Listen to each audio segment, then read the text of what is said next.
hurmatli mijozlar, bugun kunimizda tadbirkorlar bilan uchrashuv rejalashtirgan edik. Shu vaqt shu fursat foydalanib sizlarga kredit turlari bo'yicha tanishtirmoqchiman. Bugungi kreditimizda tanishtiradigan kreditimiz, ya'ni tezkor deb nomlanadi. Bu ya'ni xorijiy valyutadan ajratyapmiz. Ya'ni yuridik shaxs va yuridik maqomga ega bo'lmagan tadbirkorlik subyektlari. Ya'ni bular yuridik shaxs deganlari firma ochib, tashkilot tashkil etib faoliyat olib borayotganlar. Yakka tartibda tadbirkorlar esa o'zini qisqartirilgan bo'lib, faqat o'zi boshqaradigan, masalan, jismoniy shaxsni o'zi boshqaradigan tadbirkorlik subyekti.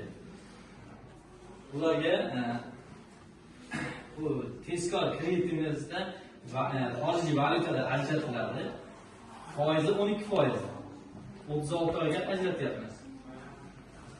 Imtiyoz davri 6 oydan iborat. Ya'ni bankning o'z mablag' hisobidan ajratamiz. Milliy valyutasini AQSh dollarida ajratiladi. Bu juda ham tadbirkorlarimizga kerakli, foydali va o'zining biznesini yanada rivojlantirish uchun bugungi kunda ajratyapmiz. Yana bizning kredit turlarimiz juda ham ko'p. Kelgusi uchrashuvlarda yana ham keyinroq tanishtirib, kerakli savol va javoblar qilib, agar hozir qanday tushunmagan savollaringiz bo'lsa, bemalol so'rashingiz mumkin. Maqsadi bu, ya'ni o'zini xohlagan yo'nalish bo'yicha ishlatadi. Imенно shu yo'nalish bo'yicha deyilgan joyi yo'q.